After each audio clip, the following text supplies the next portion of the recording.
রাখি পূর্ণিমার দিন নিয়ে এলাম পনিরের দো পেঁয়াজা, সবথেকে বেস্ট রেসিপি। তো এখানে আমি সাদা তেলে রান্নাটা বানাচ্ছি, আপনারা চাইলে সর্ষের তেলেও করতে পারেন। নমস্কার, আমি সুমনা। তো আজকের ভিডিওতে সম্পূর্ণ দেখুন আর আমাকে কমেন্ট করে জানাবেন কেমন হয়েছে ভিডিও।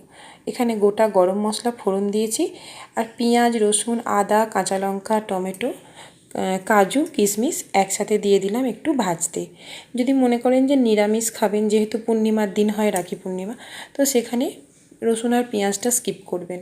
কিন্তু আমার মনে হয় দো পেঁয়াজা কথার মিনিং পেঁয়াজ দিয়েই বানানো হয়, মানে ডবলভাবে দিতে হয়। তো সেটা নিজেদের মন পছন্দ করে নেবেন।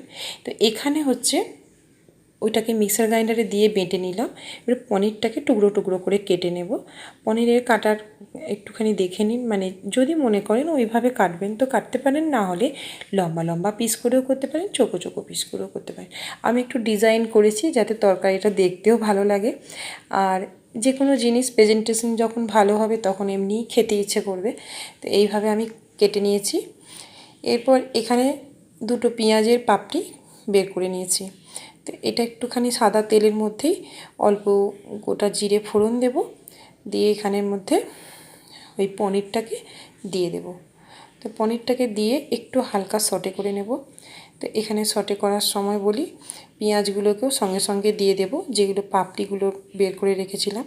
আর এর সাথে লবণ, হলুদ গুঁড়ো আর অল্প লঙ্কার গুঁড়ো অ্যাড করব। এটা শুধুমাত্র পনিরটাকে একটু কালারিং করার জন্য, আর কিছু না। তো হালকা নাড়াচাড়া করে পনিরটাকে নামিয়ে নেব। ব্যাস হয়ে গেছে আমাদের পনির আর পেঁয়াজ ভাজা। পেঁয়াজটা দেখুন একটু কাঁচা কাঁচা আছে। এখানে পেস্টটা একদম স্মুথ পেস্ট বানিয়ে নিয়েছি, তো ওই তেলের মধ্যেই দিয়ে দিলাম। এর মধ্যেই কিন্তু সমস্ত মশলা আছে, আর আলাদা করে কিছু দেওয়ার নেই। তো এটা একটু তেলের মধ্যে আগে কষিয়ে নেব। তারপর আমি বাড়িতে যে নর্মাল আমরা রোজ নিত্য 365 দিন রান্না করার জন্য ইউজ করি গুঁড়ো মশলা, তো সেগুলো এখানে অ্যাড করব। তো হলুদ গুঁড়ো, জিরে গুঁড়ো, ধনে গুঁড়ো, লবণ আর কাশ্মীরি লঙ্কার গুঁড়োটা অ্যাড করব। যদি মনে করেন যে কাশ্মীরি লঙ্কা গুঁড়ো দেবেন না, কোনো অসুবিধে নেই। এখানে আরও একটুখানি গরম মশলার গুঁড়ো অ্যাড করেছি, ওটা আপনাদের নিজস্ব চয়েস, কারণ প্রথমে আমি গোটা গরম মশলা দিয়েছি। এখানে মশলাটাকে একটুখানি হলুদ গুঁড়ো মশলার সাথে কষিয়ে নেব।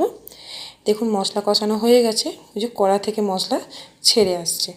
এরপর ভেজে রাখা পেঁয়াজ আর পনিরটাকে দিয়ে দিলাম। এই ভাজা যে তেলটা এটাও দিয়ে দেবো, এর মধ্যে পেঁয়াজ আর পনিরের ফ্লেভারটা আছে। তো একটু জল দেব, এটা বেশি জল দেওয়ার নয়, অল্প পরিমাণ জল দেব, কারণ এটা একটু থকথকে গ্রেভি হবে। এরপর এখানে আমি বাড়িতে বানিয়েছি ক্রিম আর একটু কাসুরি মেথি পাতা দিয়ে নামিয়ে নেব। ধন্যবাদ।